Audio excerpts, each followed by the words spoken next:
네, 우리 전 세계의 애국 국민 여러분, 또 전국의 자유우파 국민 여러분, 또 지금도 전국 각지에서 보수대 통합의 기치를 가지고 또 홍보하고 또 활동하는 우리 공화당 당원 동지들 구정을 앞두고 건강하시고 또 가정과 모든 가족들에게도 평안히 함께하기를 바랍니다. 이제 총선이 세 달 앞으로 다가왔습니다. 4.10 총선이 이제 얼마 남지 않았는데 종북좌파는 벌써 서울의 봄이라고 하는 영화를 제작해서 국민들의 마음을 훔치고 청년들을 선동하기 위해서 서울의 봄이라는 영화를 만들어서 상영을 했는데 감사하게도 또 김덕영이라는 영화 감독이 건국전쟁이라는 제목으로 The Birth of Korea, 건국전쟁이라는 제목으로 국부 이승만 박사의 그 건국 과정의 이야기를 다큐 영화로 만들어서 이제 2월 1일부터 목요일부터 전국적으로 상영을 합니다. 그래서 그동안에 우리 공화당과 정치가 조원진 대표님께서 단순히 정치개혁, 사회개혁만 얘기하는 것이 아니라 바로 역사를 바로잡는 역사개혁도 하게 되는 것입니다. 왜 그런가 하니 정복좌파는 정말로 거짓되고 왜곡된 그런 역사로 날조해 와서 정권까지 탈취하지 않았습니까? 그런데 우리 공화당과 조원진 대표님께서 국부 이승만 박사와 또 5.16 혁명, 반공무열, 구국혁명의 한강 기적의 박정희 대통령, 또 자유통일을 이루려고 했던 박근혜 대통령, 이 세 분들을 계속 우리가 7년 동안 진실을 증거하면서 해왔기 때문에 또 때가 되면 이런 영화까지도 나올 수 있다고 봅니다. 자, 먼저 첫 번째 사진을 한번 보시면 이제 2월 1일 전국적인 영화 개봉을 앞두고 이렇게 버스에다가 2월 1일 전국 극장 대개봉 건국전쟁, 교과에서 배우지 못한 대한민국 건국의 진실이라는 제목으로 보니까 이제 대전 지역의 시내버스 갔어요. 이렇게 홍보를 하는데 우리 공화당 버스 홍보하듯이 하는데 여러분 왼쪽에 있는 사진은 바로 그 유명한 1954년 8월 2일 날 월요일 날 뉴욕시에서 베풀어준 티커테이프 히로 퍼레이드, 즉 영웅 행진을 받은 그런 사진을 게시를 했습니다. 지난주 제55차 방송이 바로 이 영웅 행진에 관한 이야기였죠. 그래서 단순히 영웅 행진을 받았다, 일반 사람들은 뭐 잘 몰라요. 그냥 뉴욕에서 환영을 받았나 보다. 그런데 지난주 제가 자세히 이 티커테이프 역사를 소개함을 통해서 이 영웅 행진이 얼마나 위대한 사건인지, 인류 역사에 있어서 가장 영웅적인 사람들을 초청해서 환영해주는, 그리고 이 영웅 행진은 두 가지 컨셉이 있어요. 말씀드린 대로 이제 제일 먼저 시작하게 된 이유가 자유의 여신상, 자유의 여신상을 이제 설치할 때 그때 했고요. 그 다음에 두 번째가 미국의 국부 조지 워싱턴 대통령의 취임 100주년을 기념해서 제2회를 했거든요. 그러니까 영웅 행진의 두 가지 컨셉은 뭐예요? 자유입니다. 자유. 자유를 위해서 싸운 세계사적인 지도자, 투사들을 환영하고, 그 다음에 미국의 국부 조지 워싱턴과 같이 이렇게 어느 나라든지 그 나라의 위대한 국부가 있고 또 세계사적으로 훌륭한 지도자가 있을 터인데, 그래서 그런 분들을 이제 모시는 환영하는 컨셉이 영웅 행진이라는 것입니다. 그래서 말씀드린 대로 외국인 원수로서는 제일 성대하게 이승만 박사가 환영을 받았고, 그 다음에 이제 2차로 1965년도에 박정희 대통령 각하께서 또 최대 인파에 또 환영을 받은 사건을 말씀드렸습니다. 나중에 좀 시간이 되면 이 영웅 행진만 가지고도 충분히 한두 시간을 이야기할 수 있는 재미난 에피소드가 많은데, 우리 대한민국과 관련된 영웅들이 또 한 40여 명이 또 관련돼 있고요. 그 다음에 이제 앞으로 이제 세계가 현대화되면서 문화예술에서도 많은 그 세계사적인 영향을 미치지 않습니까? 그래서 이제 스포츠 분야의 세계적인 스타들도 이제 환영을 받기도 했습니다. 그래서 가장 최근에는 이제 미국의 여자 축구 올림픽 우승 때 그것이 이제 가장 최근에 받은 것이고, 그리고 그 다음이 받은 게 바로 작년에 그 코로나 방역 팀들이 이제 가장 최근에 받았습니다. 자, 그 이후로 이제 계속 될 터인데, 제가 또 말씀드린 것처럼 우리가 자유통일을 이룰 때 그 자유통일 지도자가 분명히 세 번째 한국인 지도자로서 이 티커테이프 환영을 받을 만한 사건이다, 그렇게 말씀을 드렸습니다. 자, 어쨌든지 간에 이렇게 이제 홍보를 하는데, 그 다음 사진에 보면 건국전쟁이라는 영화를 김덕영 감독이 시사회를 하는 장면인데, 그 시사회 배경 뒤에 대형 스크린에 국부 이승만 박사께서 지프차에 올라서 연설하는 그런 사진을 게시를 했습니다. 김덕영 감독이 이 사진이 어떤 사진인지 알고 올렸는지 모르고 그냥 올렸는지 그걸 모르겠습니다만은, 어쨌든 전시에 국부 이승만 박사께서 이렇게 지프차에 올라서 연설하시는 그런 장면입니다. 그리고 오른쪽에 보면 포스트에도 그렇게 사용을 했죠. 대한민국의 탄생, 그 비밀의 문이 열립니다. 그래서 건국전쟁, 각본 감독 김덕영, 그리고 밑에 이제 여러 가지 설명과 관련 인사들의 얘기를 쭉 했고, 위에 학교에서 가르쳐 주지 않던 대한민국 건국과 이승만 대통령의 역사다. 그래서 역시 이 사진을 게시를 했습니다. 여러분, 이 사진이 또 얼마나 중요한 사건과 관련되는지를 오늘 설명을 해드리려고 합니다. 자, 그 다음 사진에 보면, 자, 이 사진이 바로 원본 사진이 되겠습니다. 그래서 원본 사진인데, 안타깝게도 이승만 박사 바로 옆에 계신 분이 바로 제3대 미 8군 사령관 벤프리트 대장인데, 안타깝게 목이 잘린 그런 사진이 게시가 됐고, 밑에 이제 장병들이 훈시를 듣는데 빨간 걸로 표시했죠. 저분이 바로 제4대 제9사단장 박병건 준장이 되겠습니다. 그러니까 이거는 제9사단과 관련된 이야기죠. 그리고 이 9사단이 얼마나 이제 중요한 역사를 담고 있는지를 오늘 말씀을 드리려고 합니다. 자, 그 다음 사진에 보면, 자, 이렇게 그 다음 사진에 이렇게 더 좋은 사진이 있거든요. 벤프리트 대장의 모습이 더 이제 완전히 선명하게 나왔죠. 그리고 이승만 박사의 모습이 있고, 또 박병건 준장의 모습이 있는데, 바로 이 사진은 언제적 사진이냐?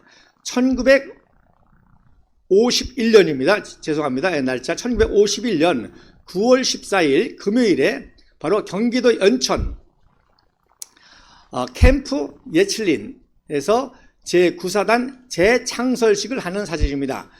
이 얘기 무슨 얘기입니까?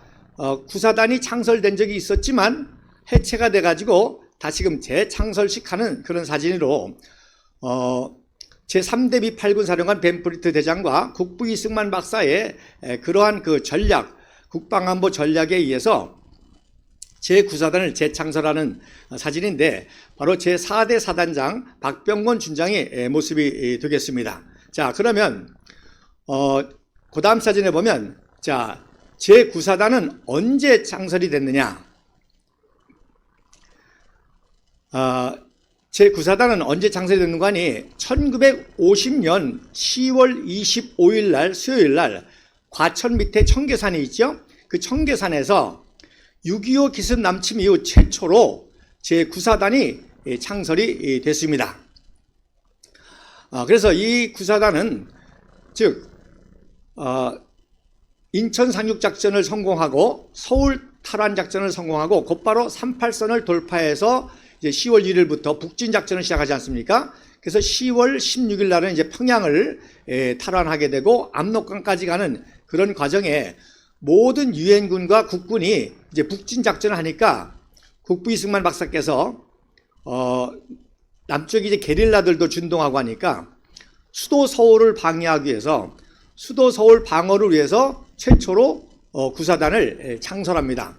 물론 7월 달에 전쟁 중에 제11사단이 창설이 되긴 합니다만은, 그 11사단은 이제 이런저런한 부대들을 모아가지고 특별히 이 빨치산 게릴라들을 토벌하기 위해서 만든 그런 그 사단이 11사단입니다. 그러니까 9사단보다 먼저 만들어지긴 했지만 어떤 정예 보병 사단이 아니라 게릴라 섬멸을 위한 그런 그 부대를 이렇게 저렇게 조합한 그런 사단이었기 때문에 최초로 보병 사단으로서는 바로 제9사단이 국부 이승만 박사의 명령으로 수도 서울을 위해서 창설이 된 것입니다. 그러니까 어떤 의미에서 이 제9사단은 기습 남침을 통해서 대한민국의 구국과 호국과 한강의 기적의 역사로 이어지는 놀라운 출발 사건이 제9사단 창설 시였습니다. 그래서 초대 사단장 중에서는 당연히 사단장급에서 제일 똘똘한 사람을 뽑았겠죠. 그래서 초대 사단장에는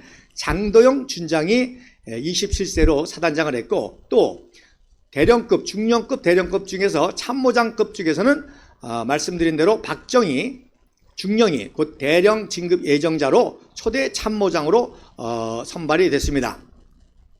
안타깝게도 그 당시 사진을 제가 찾을 수 없어서 대신 이제 비슷한 사진을 게시를 했는데, 왼쪽은 1950년 9월 18일 날 부산 구포 신병훈련소에서 이제 인천 상륙작전을 성공하고 서울 탈환에 참여할 그런 신병들이 훈련을 받고 나갈 때, 그때 이승만 박사가 참석해서 훈시하는 장면으로 이게 제 9사단 창설시라고 오해되는 그런 사진 중에 하나입니다. 그리고 오른쪽에 있는 사진은 바로 초대 사단장 장도영 중장의 모습인데, 말씀드린 대로 이거는 이때가 아니라 51년도에 이제 6사단장으로 그 유명한 용문산 전투에서 명성을 날렸기 때문에 훈공장을 받는 그런 사진이 되겠습니다. 그래서 어쨌든 역사적인 사실은 제9사단 초대 사단장은 장도영, 그리고 초대 참모장은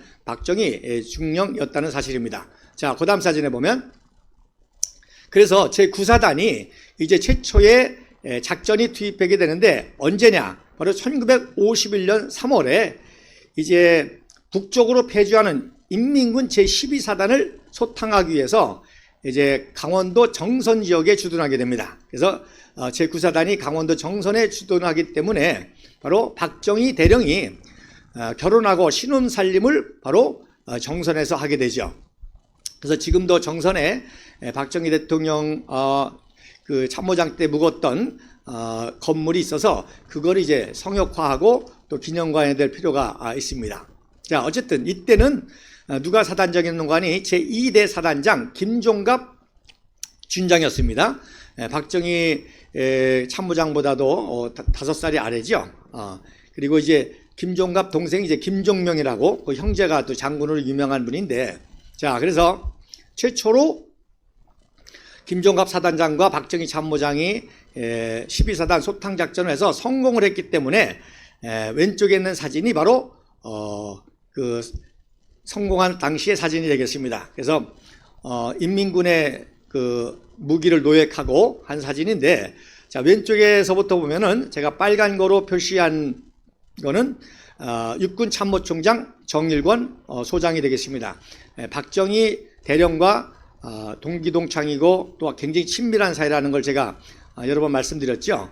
그리고 그 옆에 파란색 표시가 바로 제2대 사단장 김종갑 준장이 되겠습니다. 그리고 빨간 거가 바로 작전국장 강문봉 준장이 되겠습니다. 강문봉 준장 같은 경우는 박정희 대령보다 6살이 아래고, 또 그 전에 청년 시절 말씀드렸을 때 박정희 사관생도의 모습에 영화에 감동을 받고 만주신경군관학교에 들어간 6년 후배 강문봉 대령이 되겠습니다. 그리고 그 옆에가 바로 옆으로 옆모습이 바로 박정희 대령이 되겠습니다. 참모장. 그리고 오른쪽이 제3사단장 최석준장인데, 바로 이 12사단 소탕작전 이후에 이제 최석준장이 제9사단장, 제3대 9사단장으로 부임하면서 참모장 박정희 대령과 함께 근무를 하게 됩니다. 자, 그 다음 사진에 보면, 자, 안타깝게도 1951년 5월 16일부터 22일 그 유명한 현리전투가 있습니다. 이 현리전투 때 중공군 제9병단이 그야말로 인해 전술로 기습 집중 공격을 제3군단에게 했습니다. 그래서 3군단이 아주 개멸적 타격을 받는데, 그래서 이 3군단의 타격을 또 종북좌파들은 깽쟁이 또 왜곡해가지고 유재용 군단장이라든지 등등 이제 한국 국군을 아주 폄하하는데 많이 이용하는데, 여러분 중공군 국외병단 약 3배 이상의 그 규모를 가지고 이 한국군을 집중 공격했기 때문에 이런 타격을 받은 것이죠. 그리고 전투라는 것은 이길 때도 있고 질 때도 있는데, 이런 패배만을 부각시키는 것이 종북좌파의 전형적인 역사의 왜곡이요, 위대한 전쟁 영웅들을 폄하하려고 하는 그런 의도가 있습니다. 자, 그래서 이렇게 국군이 이제 제3군단이 타격을 받아가지고 3군단이 해체가 됩니다. 그러니까 3군단 예하에 있던 구사단도 해체가 되게 되겠죠. 그리고 말씀드린 대로 이때 사단장이 바로 최석 준장이었습니다. 그런데 박정희 참모장은 마침 그때가 어머님 추도식이었기 때문에, 그러니까 1950년도에는 이제 전쟁 나기 바로 직전이었잖아요. 그리고 사면석방 돼가지고 문관으로 근무했기 때문에 어머님을 이제 뵙지 못했단 말입니다. 그러니까 이제 51년도에 몸에 질병도 있고 해서 모친 추도식 때문에 병가를 간 사이에 이 참모장 박정희 대령은 여기에 참전하지 위해서 이 패배를 직접 겪지는 못했습니다.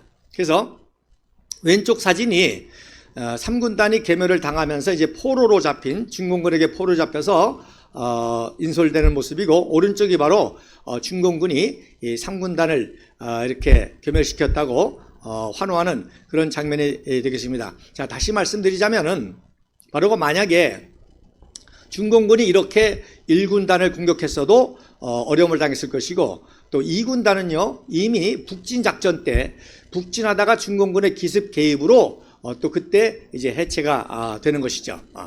자, 그래서 이때 이제 제9사단이 이제 해체가 되게 됐던 것입니다. 참고로 그 다음 사진에 보면 이제 그 최석 구사단장과 박정희 대령과의 이제 갈등 얘기를 많이 합니다. 그래서 나이는 같지만 그래서 갈등 얘기를 많이 하는데 6년 후에 다시 만나죠. 그래서 인류 역사상 최초로 제1군 사령부가 창설이 되고 1군 사령부 주관으로 최초로 원자전 훈련을 하게 됩니다. 즉 원자폭탄이 투하되는 것을 가상해 가지고 시범훈련을 하는데, 그게 바로 1958년도 10월 21일 날 원주 1군 사령부에서 있었는데, 그것이 바로 유명한 헬스톤 우박작전이었습니다. 그때 사령관이 제1군 사령관이 제2대 송영찬 중장이고, 그때 부사령관이 최석 수장이고, 그리고 제5대 참모장이 박정희 수장으로 이렇게 또 같이 만나게 됐던 것입니다.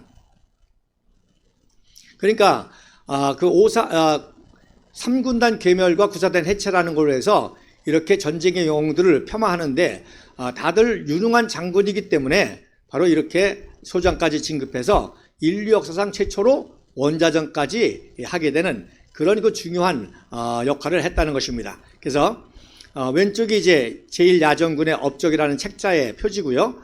그 다음에 두 번째가 이제 우박작전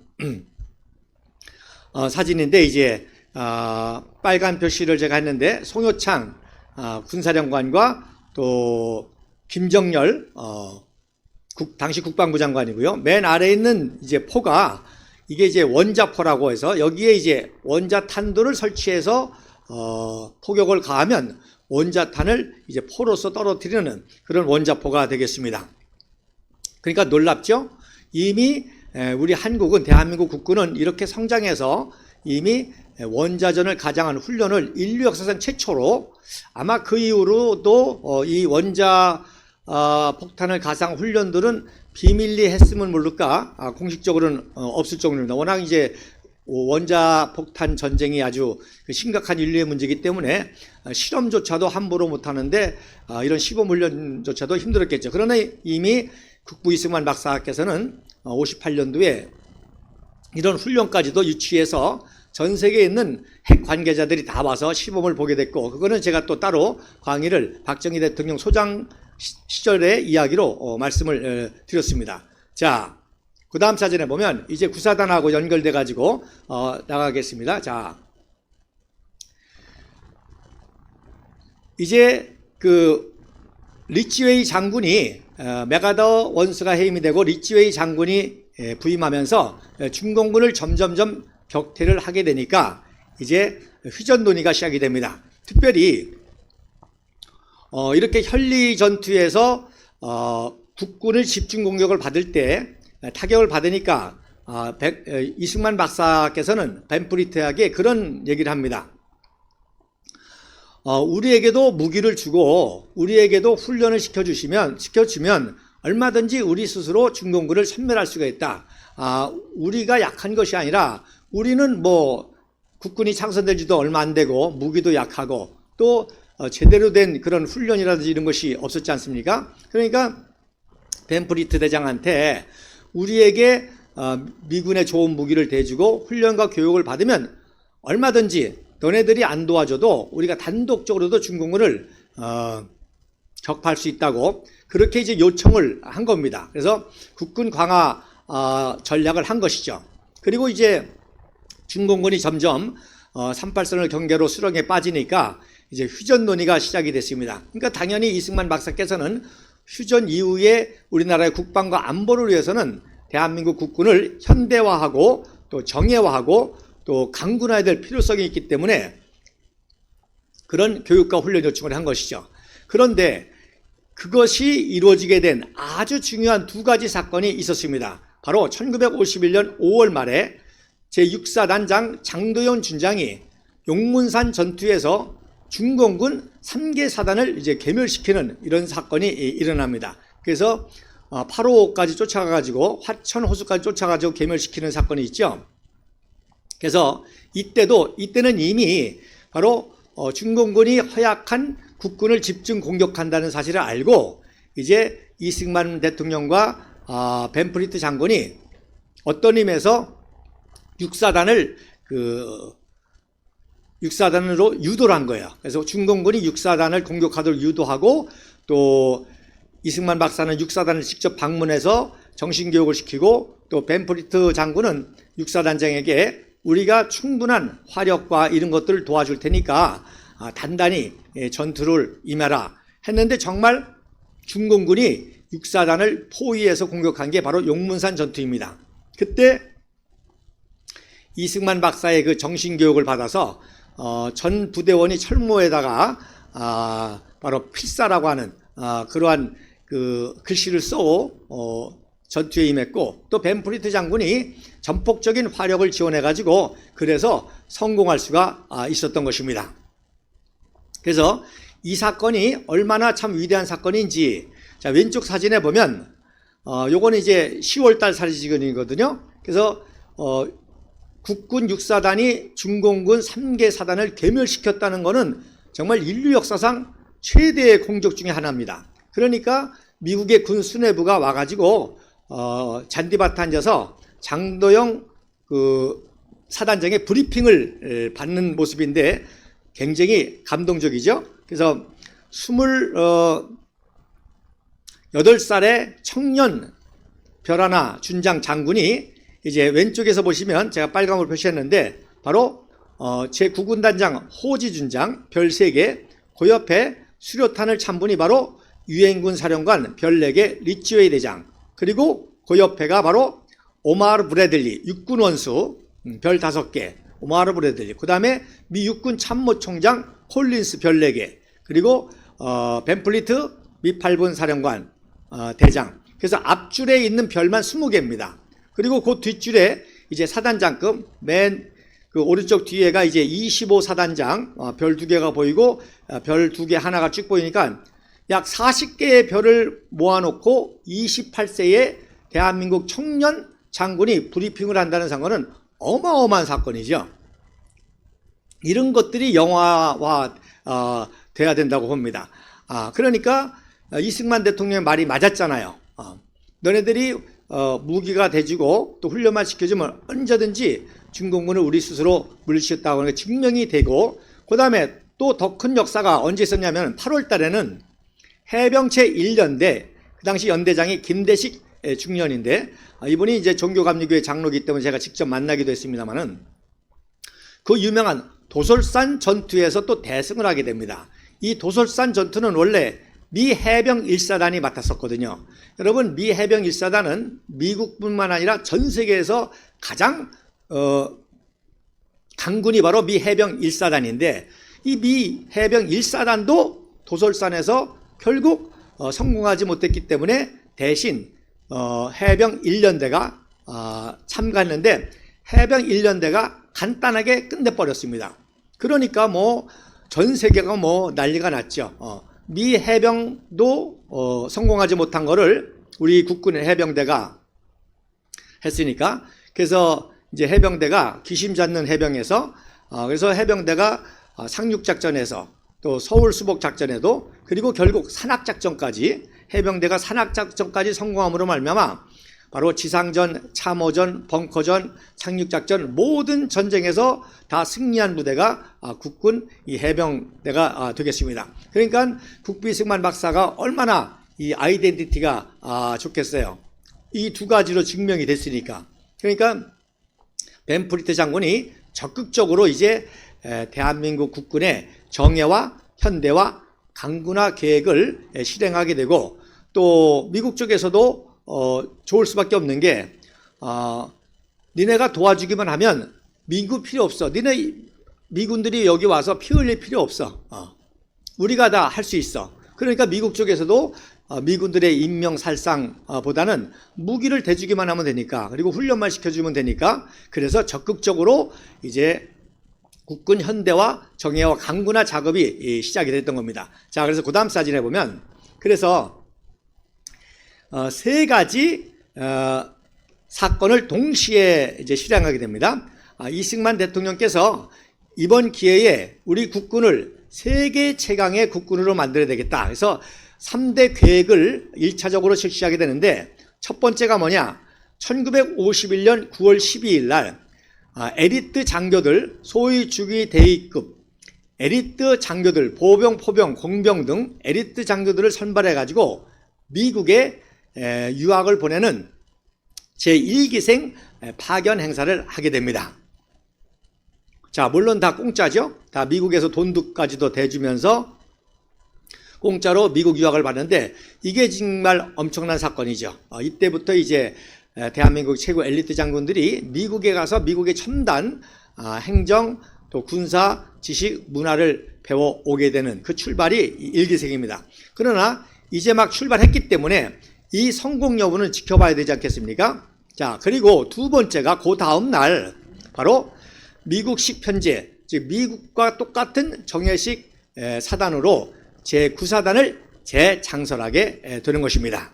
그래서 이게 의미가 있는 것이죠. 그래서 이승만 박사가 최초에 설립했던 이 제9사단이 혈전투로 개멸돼 가지고 해산이 됐는데, 시범적으로 이 9사단을 다시금 재창설해서 미군 사단과 같이 적의 사단을 만들어 달라. 그러면 얼마나 효과가 있는지 증명이 될 거 아니냐. 그래서 9월 13일 날 이제 그 재창설식을 이제 그동안에 미군이 훈련과 다 하고 이제 시범 훈련을 받는 게 바로 13일이었던 것입니다. 자, 그 다음에 또 하나 10월 30일에는 미국의 육군사관학교 웨스트 포인트와 모든 것이 똑같은 시스템과 교재와 또 4년제와 또 복장까지도 웨스트 포인트의 모습을 그대로 가져온 그런 4년제 육사를 개교하게 됩니다. 그러나 이것도 이제 적어도 4년은 지켜봐야 되겠죠. 4년 동안 훈련받고 졸업해야 되니까.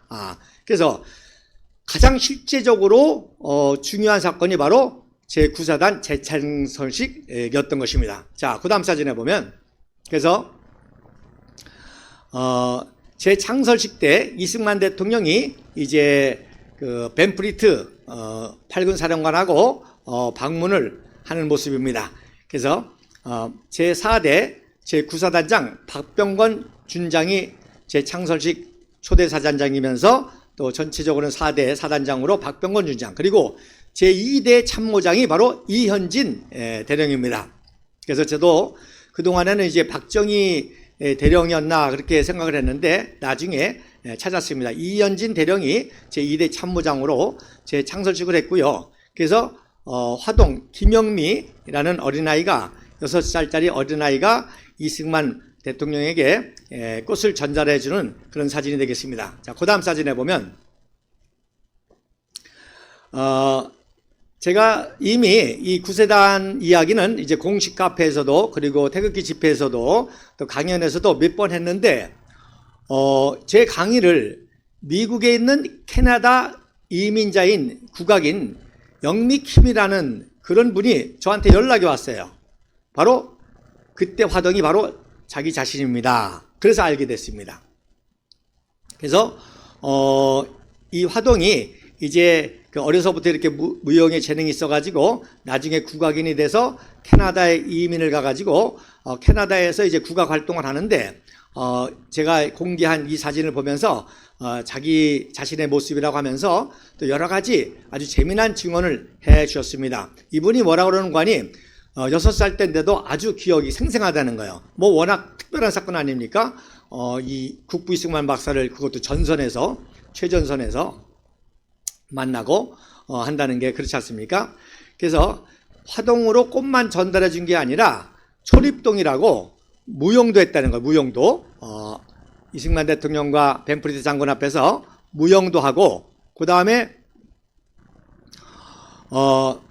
이 야크기 미국기가 막 하늘로 왔다 갔다 해서 막 폭탄도 떨어뜨리고 막 기총수도 하고 전쟁도 하는데 자기는 굉장히 무서웠는데 이승만 대통령 뭐 벤프리드 눈 하나 깜짝하고 모든 행사를 다 진행하더라는 거예요. 자, 그래서 이 사진은 다시금 말씀드리면 경기도 연천 캠프 예칠리라는 곳에서 한 것이고, 그러면 또 왜 여기서 했느냐? 원래 구사단은 그 청계산에서 창설됐다고 하지 않습니까? 그런데 일부러 재창설식을 어디서 했냐? 경기도 연천에서 했는데 왜 연천에서 했느냐? 자, 6월 25일 날 북계군이 전 38선에서 동시에 기습 남침을 했는데 제일 먼저 뚫린 지역이 바로 이 연천입니다. 연천. 그러니까 이승만 박사가 그야말로 세상말로 이를 갈죠. 그래서 연천에서 일부러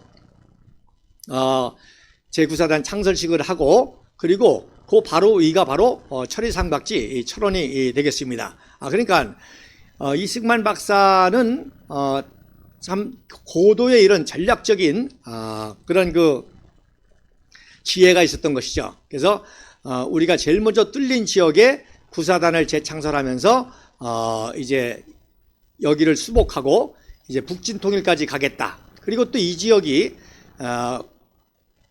후삼국 시대 때 태봉이라는 나라, 궁예가 만든 태봉이라는 나라, 후삼국을 통일하려고 했던 나라의 수도가 바로 이 철원입니다. 그러니까 이런 중공군을 물리치고 평화통일까지 비전을 바라보면서 제9사단 창설식을 여기서 했던 것이죠. 자, 그 다음 사진에 보면, 자, 이 구사단 재창설식은 그 당시 세계적인 국제적인 뉴스였습니다. 왜 그런가 하니 동양에 최초로 미국식 사단이 생겨지는 거거든요. 물론 일본이 미국을 상대로 전쟁을 일으키긴 했지만 일본만 해도 바로 구식 그런 그 군대 아닙니까? 물론 이제 항공모함 같은 경우는 최첨단이었지만 그러나 육군으로서는 그래도 구시대 그런 편제인데 최초로 미국식 그 사단이 정예사단이 대한민국의 구사단으로 창설되니까 이것이 세계사적인 센세이션을 일으켜가지고 많은 종군 기자들이 참석을 해서 잊혀진 전쟁이라고 하는 6.25 동란을 많은 역사 사진과 영상을 남겨서 영원히 기록하게 만들었습니다. 특별히 1950년 7월 달에는 존 리치라는 분이 거의 100살까지 사신 분이죠. 미국 NBC 종군 기자인데 바로 라이프지 특파원으로 파견돼 가지고 많은 사진을 남겼습니다. 그러니까 유엔군이 또 작전하기 때문에 유엔군 소속 종군 기자가 있었고요. 그 다음에 이렇게 각 언론사들의 종군 기자가 있었고, 그 다음에 미 8군 내에서도 통신대대가 있었는데 그 통신대대에서도 또 종군 기자들이 동시에 촬영을 해서 아마 제가 알기로는 또 제가 가지고 있지만 단일 사건으로 가장 많은 사진이 바로 이 구사단 창설식 사진으로 제가 수집한 것만 해도 약 150장이 됩니다. 자, 그래서 이 존 리치라고 하는 종군 기자의 모습이 왼쪽의 모습이고요. 이제 그 제9사단 창설식을 위해서 장단, 문산, 금촌 쪽 기차역에서 촬영을 한 사진입니다. 그래서 문산에서 이제 연천 쪽으로 이제 가서 촬영을 하게 되겠죠. 자, 그 다음 사진에 보면, 그래서 말씀드린 대로 세계 각국의 뭐 영국, BBC 할 거 없이 미국의 뭐 NBC, 호주의 또 통신, 전 세계 공군 기자들이 종군 기자와 와서 실했는데, 말씀드린 대로 미 8군 직할대로 통신대대가 있었는데 이 통신대대는 항상 종군 사진반과 영상반을 동시에 운영합니다. 그래서 왼쪽에 보면 이제 촬영반이죠. 무비 카메라를 들고 있는데 촬영을 잘 해달라고 또 우리 그 구사단 병사가 목마를 태우고 이동하는 모습이고, 오른쪽 사진은 이제 애만 소총을 가지고 시범 훈련하는 사격 모습인데, 그 왼쪽에 보면 종군 기자들이 보이죠. 그래서 한국인 종군 기자도 있고 미 통신병 기자도 있고 그래서 종군 기자들이 이렇게 씁니다.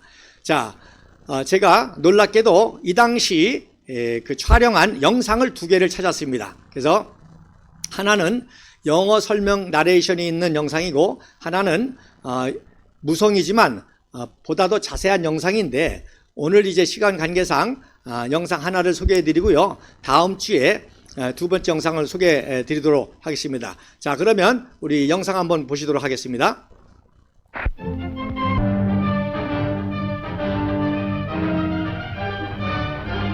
General James A. Van Fleet and Syngman Rhee, President of the Republic of Korea, arrive at the 9th Army Training Center 15 miles north of Seoul. Here they inspect the results of the intensive retraining of South Korean troops. Under the supervision of a special corps of United States military advisors, the Republic's army has been turned into a first-class fighting force. The President watches the expert marksmanship of his troops and a run-through of an infiltration course.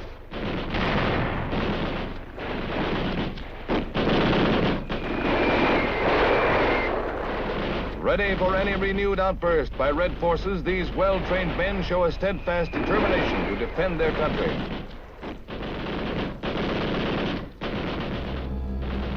These are newsreel pictures of military alertness in Korea. 예. 자, 보셨죠? 놀랍죠? 거의 뭐 2년 전, 72년 전의 영상입니다. 영상의 내용은 바로 국부 이승만 박사와 벤프리트 장군이 제9사단을 재창설하는 식의 시범훈련을 참관한다. 그리고 무엇보다도 이 중공군들을 격퇴하기 위해서 새롭게 미국식 최정예 사단이 창설된다. 그리고 훈련 모습을 보지만 뭐 폭탄이 터지고 기관단총을 쏘면서 그 밑에 철조망 통과하고 또 각계전투 포복 또 육박전까지 하는 모습이 보입니다. 아마 다음 주에 제가 보여줄 영상에는 보다 더 자세한 내용이 나옵니다. 자, 그래서 그 다음 사진에 보면 바로 브리핑하는 장면이 되겠습니다. 그 다음 사진이 바로 이제 제4대 구사단장 박병건 준장이 텐트 안에서 지휘소에서 이제 그 이승만 대통령과 벤프리트 장군 그리고 수뇌부들에게 이제 훈련 상황 브리핑하고 또 앞으로 이제 그 중공군을 어떻게 격퇴할 것인지 그런 이제 브리핑하는 그런 모습이 되겠습니다. 자, 그 다음 사진에 보면 자, 9월 14일 목요일이지만 굉장히 이제 초가을 무더위 햇빛이 찡찡 찌는 무더위였던 것 같아요. 그래서 천막에서 아주 더우니까 벤프리트 장군도 이제 가슴에 단추를 이렇게 지키고 또 양복과 모자를 쓰셨는데 이승만 대통령이 땀이 나니까 모자를 이제 벗은 그런 모습이 되겠습니다. 그래서 여러분 보신 영상을 이제 더 자세한 사진으로 제가 하나씩 이제 설명하게 되겠습니다. 자, 그 다음 사진에 보면 그래서 이게 왜 중요한 거 아니? 바로 이승만 박사와 벤프리트 장군이 이렇게 아주 아버지와 아들과 같이 인격적으로 친밀했고 또 국제 전략적으로도 아주 친밀했다는 겁니다. 그래서 이승만 대통령의 그런 모든 국제 전략, 군사 전략, 국방 안보 전략이 맞으니까 벤프리트 장군이 전폭적으로 도와주게 되죠. 이때 이승만 박사의 나이가 77세고 벤프리트 장군이 이제 60세입니다. 그러니까 거의 뭐 아들뻘이나 막내 동생뻘 되죠. 그러니까 벤프리트 장군은 이승만 박사의 전략과 지혜를 전폭적으로 지지해줘서 우리 한국군은 훈련과 교육을 시키고 장비만 대주면 세계 최강이 될 수 있다고 하는 그런 확신과 믿음을 가지고 이승만 박사를 이제 전폭적으로 도와주게 됐던 것입니다. 자, 그 다음 사진에 보면 그래서 이승만 박사는 항상 청년 시절부터 우리 한민족의 우수성을 강조했습니다. 그래서 이승만 박사의 청년 시절부터 기도가 뭔고 하니 하나님 우리 한민족이 얼마나 뛰어난지 세계 만방에 드러나게 해 주시옵소서. 그게 평생 기도 제목이었습니다. 그래서 우리 한민족에게도 자유민주주의가 또 시장경제가 세워지고 미국과 같은 나라만 세워지면 세계 최강이 될 수 있다고 하는 그런 신념을 가지고 독립운동 건국활동을 했던 것이고요. 자기 자신도 조지 워싱턴 2년 만에 학사, 하버드 대학교 1년 석사, 프린스턴 2년 만에 박사, 5년 만에 인문학 박사를 끊는 세계사적으로 유일무이한 그런 지혜를 발휘했던 분 아닙니까? 그러니까 늘 자기 자신에 대한 자신감뿐만 아니라 한민족에 대한 우리 민족에 대한 이런 신뢰가 있었던 것이죠. 그래서 우리가 이렇게 중공군까지 개입해서 어려움을 당하지만 우리에게 훈련과 교육을 시켜주고 지원만 해주면 우리 스스로 자립할 수 있고 세계 최강의 군대를 만들 수 있다. 뭐 세계 최강의 국가도 만들 수 있다. 그런 이제 비전을 가지고 한 것이고, 자 여러분, 그래서 왼쪽에 보면 구사단을 이제 1년 후에 395고지에 승리함으로 말미암아 이제 백마 고지라고 하게 되고 백마 전투라고도 하고 백마 부대라는 이름은 그때 생긴 것이었습니다. 그래서 이때까지는 제 구사단으로 바로 왼쪽에 보는 사진이 바로 구사단 모습이 되겠습니다. 구사단 마크가 되겠습니다. 그래서 오른쪽에는 이제 아주 소년병과 같죠. 아주 애띤 소년의 소총을 점검하는 그런 장면이 되겠습니다. 자, 그 다음 사진에 보면 역시 좀 클로즈업 된 사진인데 요게 철모에 적힌 게 바로 그려진 게 창설 당시에 그리고 재찰성 당시에 구사단 마크가 되겠습니다. 그리고 이제 오른쪽에 있는 거 미군 장교죠. 그래서 요게 하얀색이면 중령, 노란색 금색이면 소령인데 흑백 사진이기 때문에 참 안타까운데 아마 소령으로 보입니다. 참모급으로.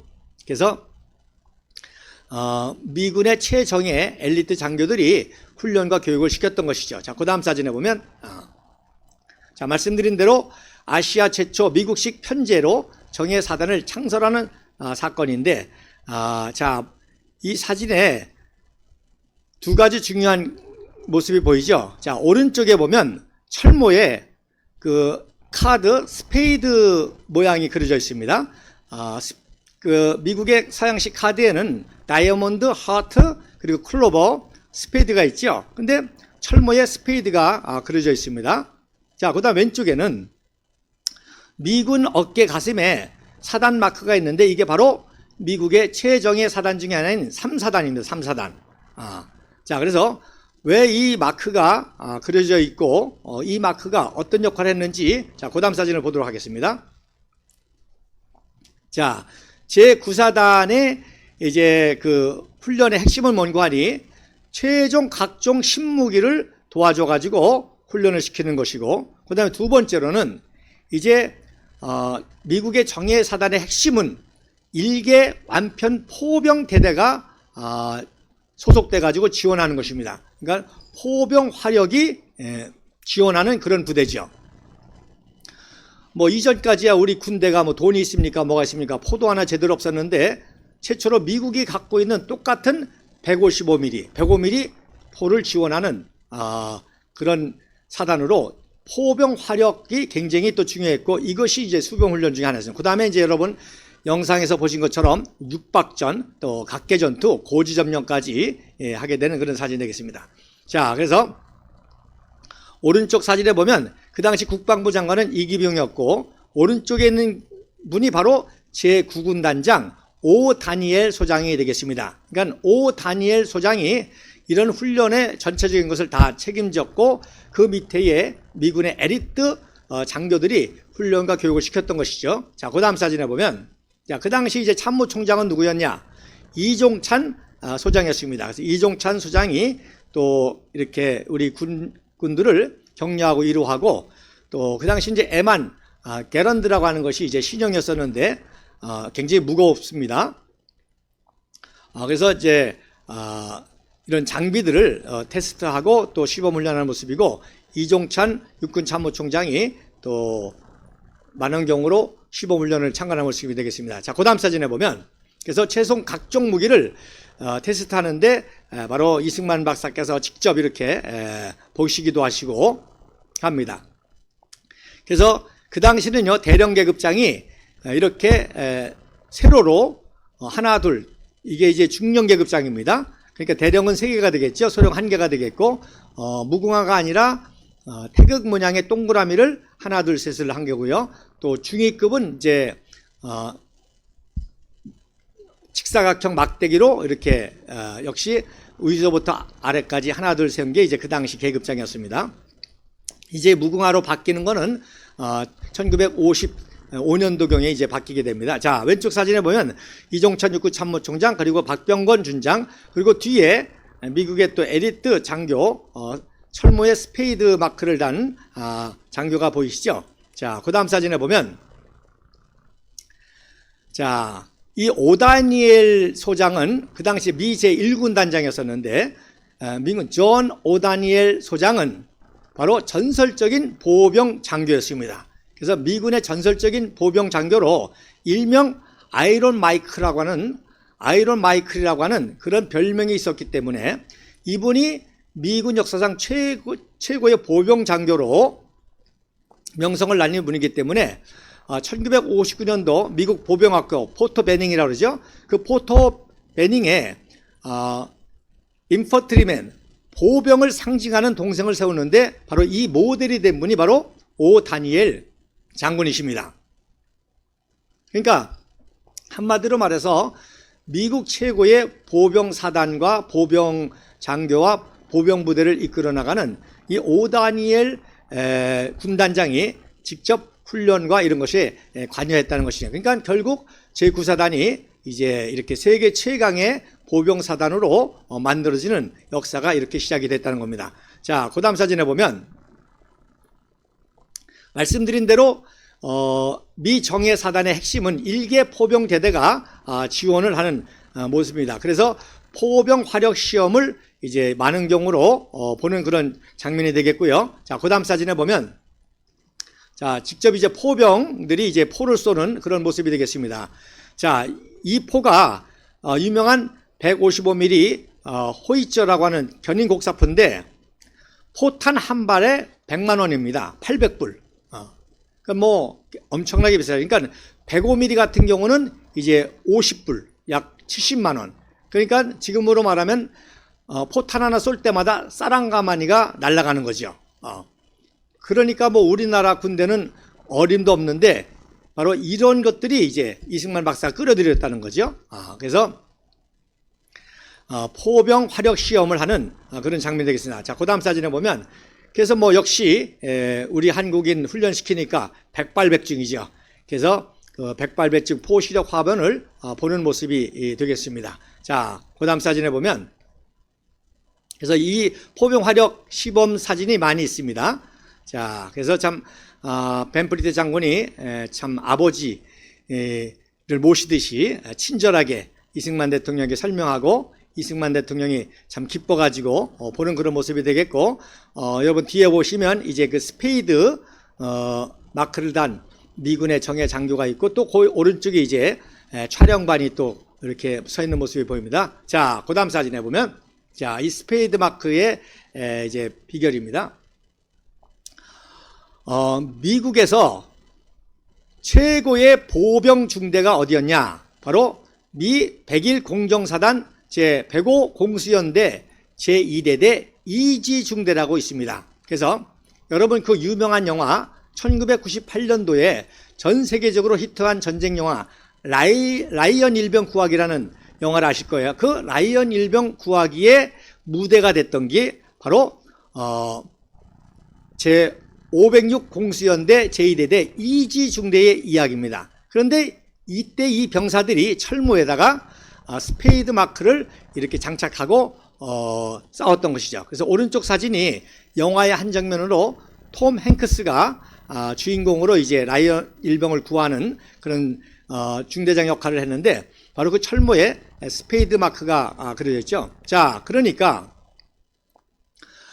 이승만 대통령 옆에 있는 이 장교는, 소령으로 보이는 이 장교는 바로 이때 참전한 용사로 최고의 보병 엘리트 장교가 직접 구사단의 보병 전술 작전을 지휘했다는 그런 뜻이 되겠습니다. 자, 그 다음 사진에 보면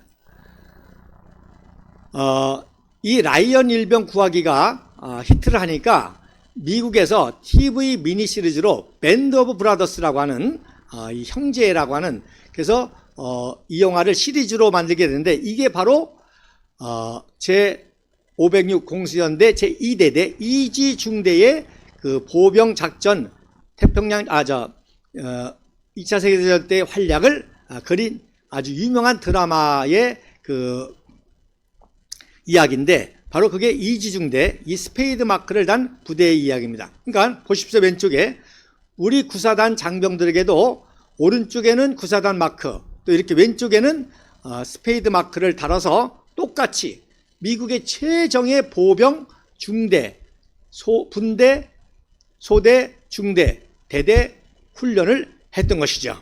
그래서 오른쪽은 밴드 오브 브라더스에 나오는 영화의 드라마의 한 장면에 이렇게 쓰여요. 그러니까 공수부대긴 하지만 일단 낙하산 떨어져 가지고는 보병 작전을 하는 거거든요.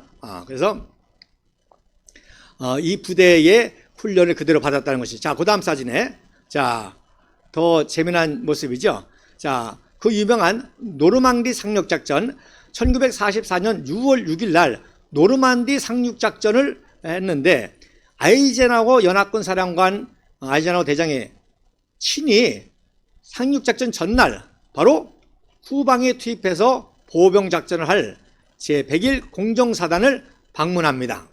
그런데 안타깝게도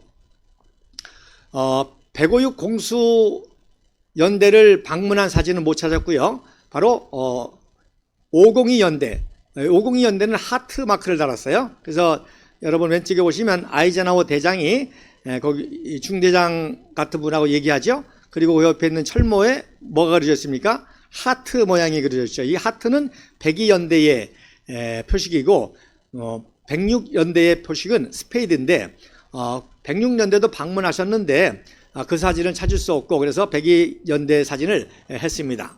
그리고 이때 바로 오다니엘 군단장은 이때 제3사단장으로 또 노르만디 상륙작전에 직접 참전 용사였다는 것이죠. 그러니까 그 소련과 함께 이 오다니엘은 직접 노르만디 작전 상륙하고 보병 전투를 했던 그런 분들이 우리 구사단을 가리켰다는 뜻이 되겠습니다. 자, 그 다음 사진에 보면 그래서 그 다음 사진에 이제 여러분 보시면 3사단 마크가 그래서 나오는 겁니다. 예. 거기까지밖에 사진 안 갔습니까? 자, 그래서 그러면 이 시간까지 말씀드리고 다음 주 시간 이어가야 될 것 같습니다. 자, 그래서 그러니까 한마디로 말해서 미국의 최고 보병 사단을 이끌었던 오다니엘 그리고 이지중대라고 하는 이 506 보병연대, 그래서 이런 최정예 장교들이 직접 제9사단을 교육 훈련시켜서 최정예로 만들었던 것이죠. 그리고 1년 후에 1952년도 10월 달에 그 유명한 철의 삼각지에서 중에 395 고지 전투가 치열했는데 그 전투에 제9사단이 이제 중공군을 3개 사단을 괴멸시킵니다. 그리고 그때 선봉에 섰던 게 이제 제9사단 30년대장 이믹순 대령인데, 그래서 이믹순 대령이 최초로 그 포탄에 의해서 아주 산이 다 잘리고 허옇게 된 그 모습을 바라보고 백마 모습과 같다 해서 백마고지가 됐고, 백마고지 전투가 됐고, 이승만 박사가 직접 참관해서 백마부대라는 명칭을 하사하는 그런 이야기를 제가 다음 주에 이어가서 하겠습니다. 그래서 오늘 다 못 보여드린 이제 훈련의 마지막 부분 사진과 다음 주는 그 이후 1년 만에 이제 제9사단이 백마고지 전투에서 중공군 3개 사단을 이제 박살을 내는 정예사단으로서 명성을 떨치게 된 이야기를 계속 해나가도록 하겠습니다. 한마디로 말해서 이 제9사단은 최초의 미국식 편제, 즉 글로벌 시스템을 적용해서 성공한 케이스고, 바로 이승만 박사는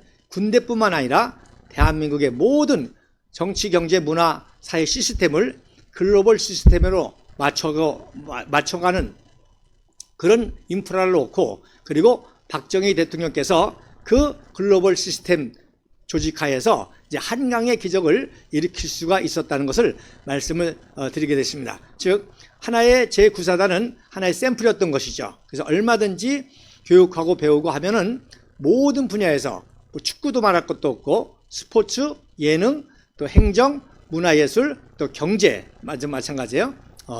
이거의 하나의 상징적인 사건이 제9사단 창설식의 사건이요, 그것이 증명된 게 백마고지 사건이라는 것을 다음 주 계속 이어서 말씀을 드리도록 하겠습니다. 감사합니다.